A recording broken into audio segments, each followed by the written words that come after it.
Excellent.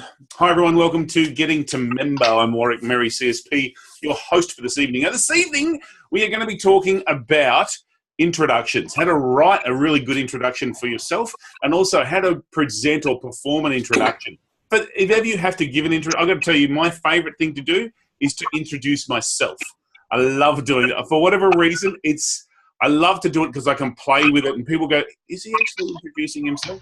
So sometimes you'll find if you're at an event, they don't have a host, introduce yourself. It's so worth it. It's worth having a crack. All right, I'm going to share my screen. I've got a set of slides here. I'm not going to bore you to death with them. We're going to run through it pretty quick. Let me do this. Have a cup of coffee, lovely. And if you're making coffee for him, I'll have one too. So, all right, let's go. You should be looking at my pretty picture of Adelaide. Is that what you can see? This is where you respond to me? Yes. Okay, good. Excellent. Yes. Good. All right, so that's Adelaide. Fantastic. So we were talking about, this is all part of the 3 documents that a speaker must have. Some of these images are Shutterstock. By the way, if you don't know about the Shutterstock deal, it's available for all of our members and affiliates. Check out on the website all the details. It's awesome. It is worth something like $3,000 a year. It's an amazing value where you get great images. So check that out. It's on the website. So the one page we've talked about, I know a lot of you on here have, we've looked at your one pager, which is all about the strategy in terms of getting the message out about who you are, what you speak on out there. We've talked about the bio. The bio is something that they'll use for their marketing or the program notes, and that comes in 3 different sizes, the 50 words, 150 words, 300 words. It doesn't have to be exact, but in that kind of ballpark. So this evening is about introductions, how to create and deliver a great introduction. So the question people often ask me is, well, how important are introductions? Do they count? Well, think about when you talk to people in general. There's a guy by the name of Scott Ginsberg who's called the name tag guy, and he has a name tag on 24 hours a day, 365 days of the year, because he's had it tattooed on his chest, which must be convenient for dating sites and stuff when you wake up with someone. Hi, my name's Scott. But it's just, what it does is it creates that relationship. All of a sudden, I know for me, when I'm networking, I'll try and introduce someone and say, hey, this is Philippe. He's an industrial designer. You know he's cool. Look at his cool jacket. It's an amazing stuff. Oh, and this is Claire. Claire's a psych nurse. She does amazing stuff and blah, blah, blah.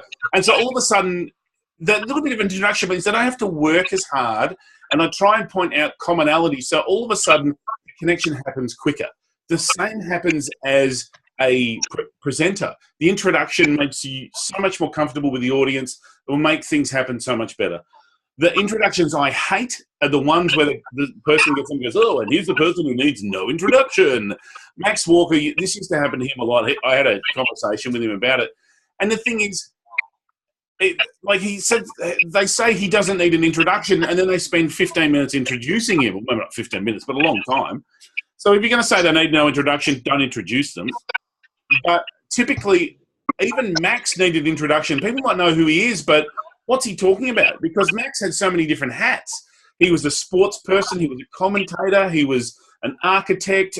He was a communicator. He was an author. So in what context did you hear this evening? So for yourselves, you might have multiple different hats that you wear and different things that you do. You want that. What context is it? So what I've got for you tonight is 5 great points about introductions. By the way, you'll see there's a lot of photos of me purely because I own the rights to it. It makes it a lot easier for me.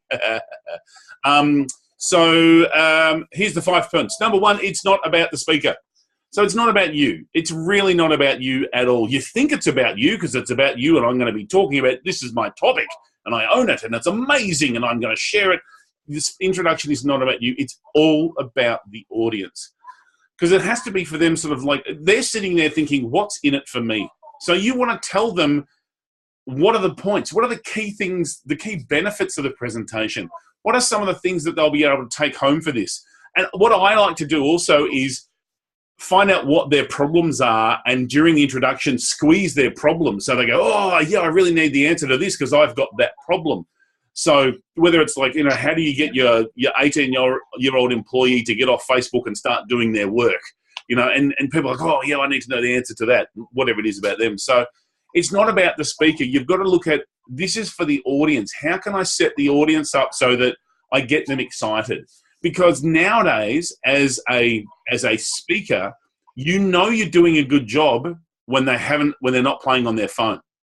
When they're at the end of the presentation, go, man, I was so connected to you, I forgot to even text the good stuff about you, or I forgot to tweet about it. That means you've done a great job. So we're trying to get their attention from the very, very beginning. And the way we do that is by setting them up saying, here's some of the things that you need to learn. So even though it's not about the speaker, it is about the speaker. Because what you've got to do is say, okay, here's what you can learn, but here's the credibility. So why am I listening to you? What is it that you've done? What articles have you published? What research have you done? What's your right to speak? So you need to have a couple of lines that show that credibility, be it that Philippe's an industrial designer, or our next speaker is an industrial designer who's won many awards, particularly for this amazing chair that's coming up that's organic, whatever. Chris is an amazing communicator and really helps re-energize people's in their business and their personal life. So it's, Chris has studied with some of the leaders in her area, So it is about giving what is the credibility. Some academics want you to list every single paper they've ever written, and that is a great way for people to sort of go to sleep. So it has to be really quick and to the point. So it is about getting some of that credibility. So even for me, like in my marketing, it's like I want to make sure that people think, oh, has he been with some important people? And so this is why I've got these photos with sort of alleged celebrities and me on the front cover of a magazine. So people go, oh, wow, he knows what he's doing. The other thing is keep it brief. For me, it doesn't need over 30 seconds. It really doesn't. Maybe a bit more, but it's nice, short, to the point. There was once a comedian who I was introducing who in the email said, oh, yeah, mate, I know exactly what you're after. I'm a professional MC as well. Here, pick what you like from this. And he sent me 5 pages. And I'm just like, man, what a nightmare. So it's got to be something short, sweet, and make the audience hungry for more. Because the audience, for whoever's presenting it, they don't want to hear from you. They want to hear from the speaker. So, get on, get off, and get the speaker on there. So nice and short and sweet. And have some fun. I'm a huge believer that, and this is, before we started this, I was talking to some of the people on the call about some of the other topics I want to hear about, and they mentioned humor. Humor is fantastic, and fun is great because what it does is it opens the brain.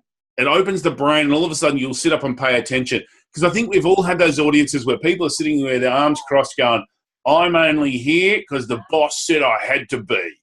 And so it's all about, well, if we crack a few jokes, at least it's like, oh, well, maybe this will be at the very least fun, even though I have to be there. So, I like to put a couple of little one-liners in it, and I'll show you some of the stuff that I've done in some of my introductions that I've used and to do that. I even do it on the footer of my email, and most people don't notice it, but every now and again I get an email back. Currently, I've got a line on my footer that says, my wife's favourite husband, and I get a few people comment. So you can put little one-liners in all the time. And my other thought is the last thing you want to say is the person's name, because what you're doing is you're transitioning them across, so it's the name to do that. In my introductions, I like to keep the speaker's name a secret until the very end, even though I know they've read the program, they know who it's going to be. But it just helps build that suspense to be going, oh, they've done this, they've done that, they're amazing, here it is, and we please welcome Big Dave. And yay, how comes Big Dave? So it's a nice suspense thing. So let me give you an example.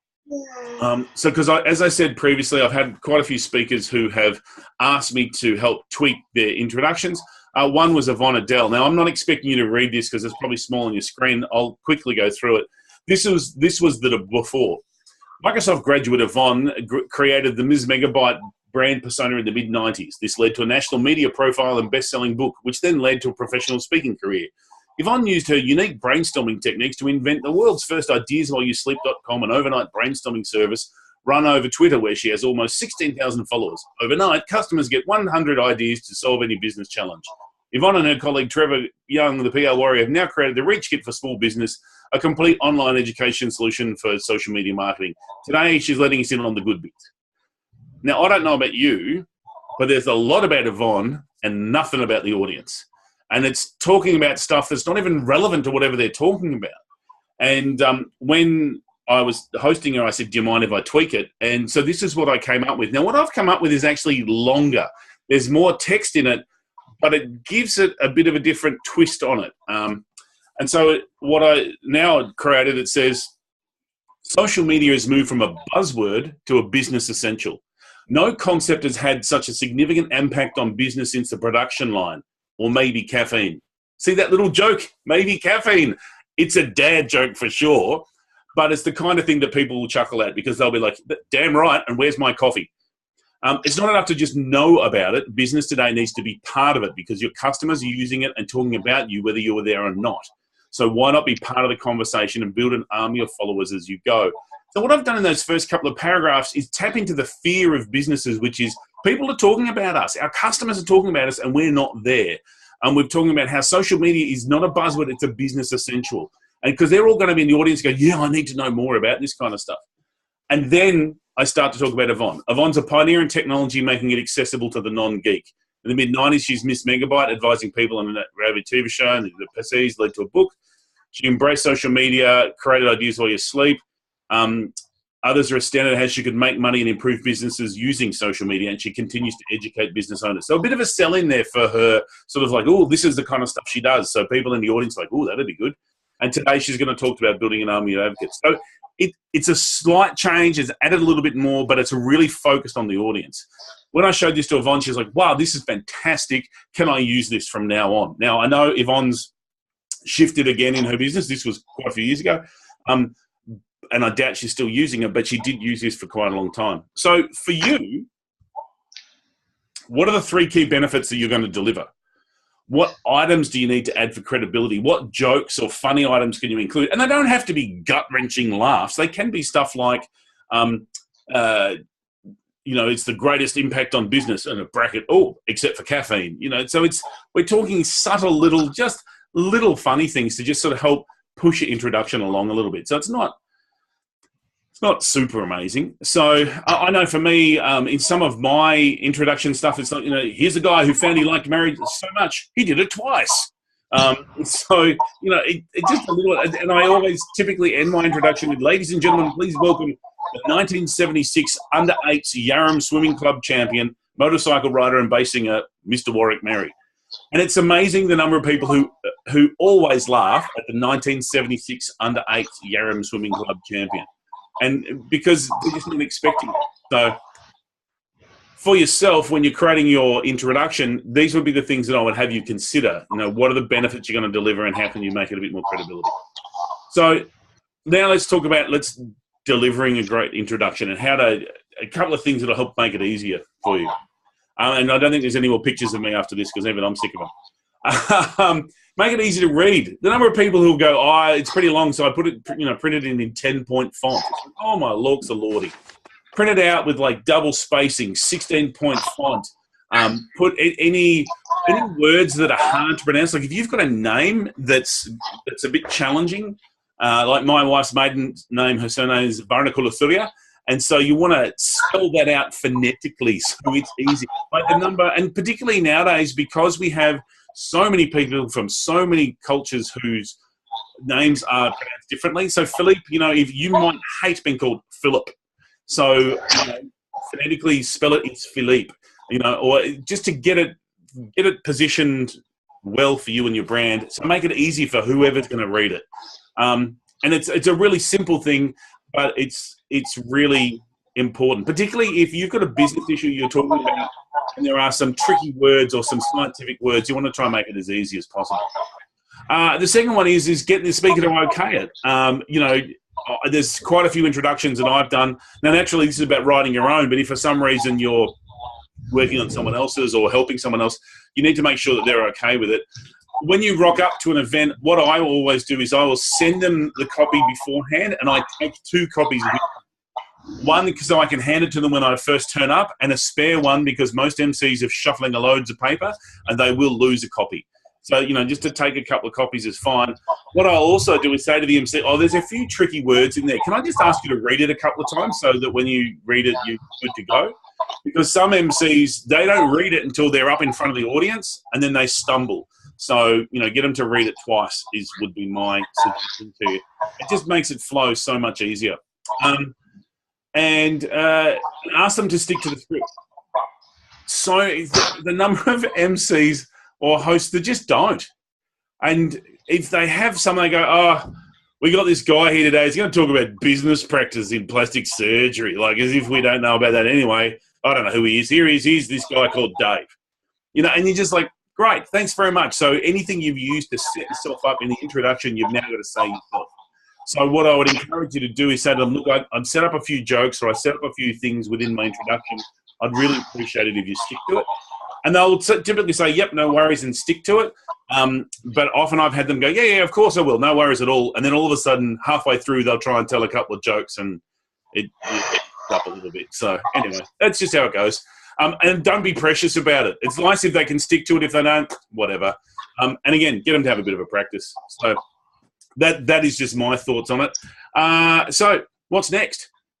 So for you, it's like I like to run these sessions, nice and super quick.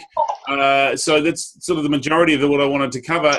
But it's for you, it's like, you've got to take your own action and make that sort of stuff happen. So what I'll probably do now is ask if anyone has anything that they want to do or they need any, they got any questions about how I can help with their introductions. If you've got an intro that's not working for you or something you want to try, or, let me know. I have a question for you, Warwick. Excellent, I have an answer. Awesome. I'm going to be speaking at a group in the next week and a half that the credibility that I usually have in my intro will probably not be fully appropriate. And that's my thought process. Yep. Because I'm using my current business for 9 years as the credibility, and that's as in the stuff I've achieved in the last 9 years. But the industry that I'm actually speaking in front of is all project management and IT based, and I actually have a background in that. Yep. So what's important there? Do you bring in the previous credibility, or do you just stick with the current? Yeah.